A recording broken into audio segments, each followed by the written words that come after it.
ceremony in Ireland? Or how's that Yeah, that's a good question. Actually, Coach Frost just told me the other day we need to talk about it, so we haven't decided yet. Either, I'll tell you this, it'll either be right before we leave or it'll happen right when we get there. Do you have a pretty good sense of your depth chart at this point now that you had multiple strengths in scrimmage? Yeah, I think, some guys are solidified, and there's still positions. Take the nickels, for example. It's right now it's or, and I got to see who's going to have the best practice, and it might be that all year. I feel like we got 3 competent guys right now, and it might be whoever practices the best that week gets to go out there first snap. Now, I assume that all those guys are going to play. They're all playing on special teams, just like it is at some other positions. But we got the luxury right now having some guys, excuse me, that can all go out there and be a starter. I think it's a great thing to have, great problem to have, because we have to have good practice now or you don't get to walk out there first. What does that allow you specifically at the nickel spot in comparison to what you've had the last couple of years with one guy? Having 3, how does that make a difference? Yeah, I think, just surely you got to be on your A game every day. In the past, not trying to say that it didn't happen, but you could have, had a bad day and still not feel that heat on you a little bit. With some of those younger guys, Isaac may not have been ready at the beginning of the year. He transitioned to being ready at the end of the year. But now we got 3 guys in there, and everybody on the defense knows that any 3 of them can play. So let's have a great day every day. What did Isaac show you at the end of last year? What did he do to get himself ready for that opportunity at the end of last year? Yeah, I think, just his comfort with the defense, his level of film study, knowing what's about to happen to him, and then just walking out on the field for those last 2 games when JoJo was hurt. Isaac, we didn't miss a beat. He played really good football. Was there things he could have done better? Absolutely. But he went out there and played really good football against some really good football teams, and we were proud of what he did out there. What did the scrimmage look like to you from your standpoint, and specifically maybe a pass rush? Yeah, I think, it's always hard because you're not going to be able to tackle the quarterback, right? But I was pleased with the pass rush in the scrimmage. I thought overall really a much better scrimmage than we had the first time. Tackling was good. We had one really big bust that led to a touchdown, so that's got to get cleaned up. A few communication errors, personnel, subbing, packages. Those went in a lot smoother than the first scrimmage. We had a little sticky point transitioning from base to nickel, dime, those types of things, and we got that worked out. So I thought the scrimmage was good for us. Scott mentioned that one of the best things about having O'Shawn Mathis in the building has been the effect he's had on the guys around him, plays Jamari's Garrett's. What have you seen in that regard? What does it do for those guys to have a guy like O'Shawn in the building? Yeah, similar to the nickel position, it's just been more competition and more guys that everybody sees now. There's 5 guys, and any of them can walk out there and nobody would blink an eye, right? And everybody has to raise up their level of competition when you get a new guy in the room that can compete for a starting job, for a starting rotation, guys that understand, like, hey, this isn't play around time anymore. Every rep counts, every rep's being filmed, every rep's being graded, and just having more of those guys in the building helps. At safety, what have you seen from Miles Farmer? Yeah, so Miles Farmer's, he's doing an incredible job of communicating with the back end. I can tell right now from Miles, just watching him about his day-to-day business, listening to him in the back end, I can tell how much it means to him and how important this is to him. So I've just seen a lot of growth, in the leadership piece of it, and also mentally from Miles. You mentioned he needed to maybe work on his man coverage and his tackling, obviously, but those 2 areas specifically, any growth? Yeah, I think, he's out there. He jumps up. He takes more reps than everybody in the one-on-ones. He knows what he's got to do to get a little bit better, just that much better, and he's really taking it upon himself to, like I said, you see it when you're younger, and you kind of, some of those drills that aren't necessarily full speed, when we're working on tackling, we're working on man coverage, you kind of see a little sloppiness. Now from him, it's dialed in every single time. What kind of player can Tommy Hill be for you guys? Yeah, I think Tommy's got the ability to be a very special player. Once again, he's a guy that came in the spring. You saw a lot of flashes, but it wasn't always doing the right thing because he didn't know what always was going on with him. I've seen him grow a lot in the defense as well, and I think that he's got an opportunity to be a really special corner in this league. So Devin Drew out there last week. How is he getting acclimated now, and sort of what's a realistic expectation? Yeah, it's been It's been pretty amazing, actually. The guy came in, first off, Coach Dawson and the GAs have done an unbelievable job meeting extra with him, getting him ready. He's went out there, and you expect those guys to come out there, and you want to see what they can do, right? Can he play 3 technique? Can he play the run? Can he go rush the passer? And you expect there's going to be errors and blow-ups everywhere. There hasn't been. There hasn't been with him. Right now he's dialed in, he's operated, and he's going to compete for a chance to play. You know, realistically in Ireland, you get here late, you expect him to take some reps. How many? I don't know. We'll see through this week, but I expect him to take some reps in Dublin. Eric, have you started zoning in on Northwestern, and if so, what are your early impressions of that team? Yeah, so today was kind of the first day we introduced some things from Northwestern. Obviously, you know, Coach Fitzgerald always brings a very disciplined operation. They're going to know what they're supposed to do. They're going to do it right. They're not going to make errors. They're not going to have penalties. So I really respect what they do on offense. You know, also they have one of the best tackles in the league, and they've got a running back that's really good.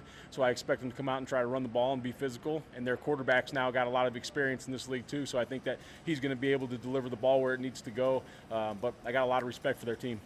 Any chance from the outside in, camps appear kind of drama-free from the defensive side?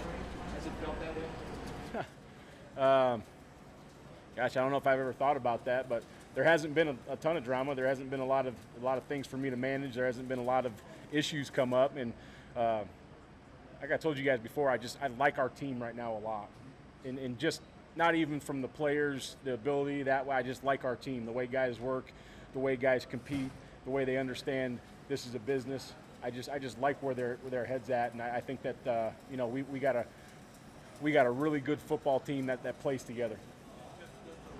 Limitations, given it's a Big Ten game, how difficult is that, especially when you have all these guys here and you're going to have to make some hard decisions, critical decisions, maybe might be the toughest to get done?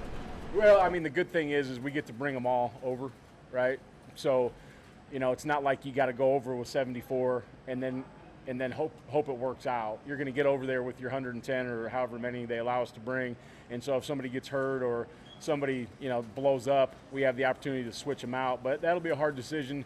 You know, I think you got it down to, you know, maybe 80 that are going to play or going to play on special teams. So there's really a hard decision on, you know, that last 10 or something like that. And then, you know, there's going to be some redshirt guys and those types of things. But it'll be hard to get that last, you know, 4 or 5 or 6 guys limited down. Do you think that goes up until game time, or do you know that going in? Like, No. do you know that when you go? No, that'll go up to game time. Once again, a lot of it has to do with special teams.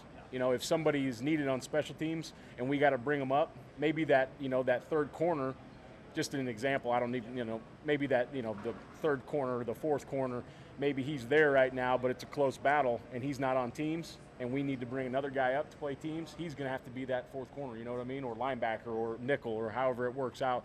So those are going to be some probably up until Thursday before the game. Eric, you talked about Nash and Stephon, that competition.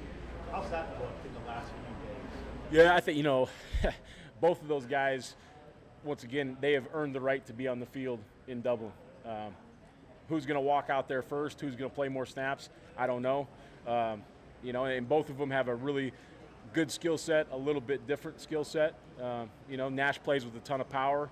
You know, Stephon can get on the move and do some of those things, but those guys have done a really nice job in camp, and we're all going to see both those guys playing a lot of Big Ten football. Where is Blaze Gunnerson at for you now a few years ago? Yeah, I mean, Blaze Gunnerson's a guy that, you know, he had some injuries early in his career. Took him a little bit longer, but he's in a really good place right now, and he's another guy. Does he deserve to play? Absolutely. He's going to play reps. You know, we got you know, a lot of guys on that edge that can go, but Blaze had a really good scrimmage. You know, he had a really good scrimmage. He made some really nice plays. He had a great effort to the football. So I couldn't be more proud of where Blaze is at right now. Is it a challenge when you got so much depth with that edge spot to working guys like Blaze and Jamari to make sure you're getting the reps and continuing to know? Yeah, I think that's always a challenge, and it's always a management piece of the puzzle, right? And you gotta, like I said, those guys have earned reps. It's not like we're giving them reps just to be, hey, nice guy. Those guys have earned the right to be on the football field. So Coach Dawson and myself, you know, upstairs and downstairs are going to have to manage that a little bit throughout the game. How many guys do you think you can play at safety and feel good about being out at safety? You know, I think there's at least 4, probably 5 that we feel good about being in the football game. You know, safety's a little bit harder to rotate. You want to get some fresh legs in there, a little harder to rotate than on the edge because there's so much stuff going on. But there's definitely a lot of guys that can get in the game, and those guys need to play in special teams as well. Did it surprise you that Omar Brown was able to acclimate as quickly, and is he one of those 4 or 5? Yeah. Yes, he is, and no, it did not surprise me. The guys play a lot of football. You know, I mean, he's a 1AA All-American or however, you know, whatever awards he won. He's played a lot of football, and the transition was not hard for him. He's a smart football player, and he just wants to be on the field. So he was willing to do whatever, learn whatever we need him to learn. He's learned a lot of spots for us in the different packages, nickels and dimes and bases. So he's a really good addition to the football team. Now with school in session, how do things change for you guys when you got to get accomplished at practice? There's more on these guys' plates. I don't think school starts till next week. Yeah, so it's good for me right now. It's probably, yeah, LPS started, so my kids went back to school, so that's good. But I think, school's actually starting while we're in Ireland, so I think that'll be a little bit of a piece of the puzzle that needs to get managed. I know we're bringing some academic support people over to help them get through their classwork that they need to get done, but that will be a little bit, more of the puzzle. Right now, it's great because we have a ton of time as a staff. We have a ton of time with the guys. Now, once school starts, we'll get into that 20-hour rule, and you just get less time to sit and watch film and do all the kind of things. Maybe you get a good viewpoint on how the offense is progressing. I mean, what's your takeaways on the way this offense is looking? Yeah, I think the offense has done a tremendous job transitioning from the spring to the fall.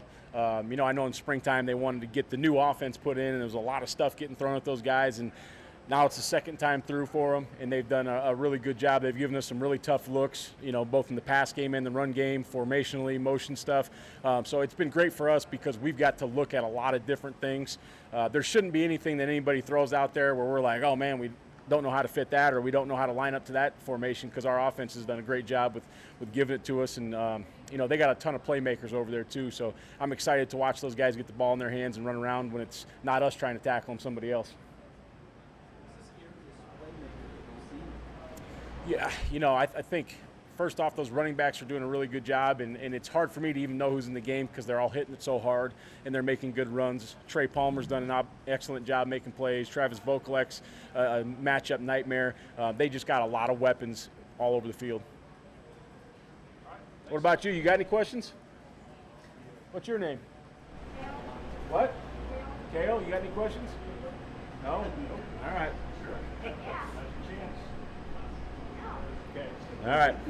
See you guys.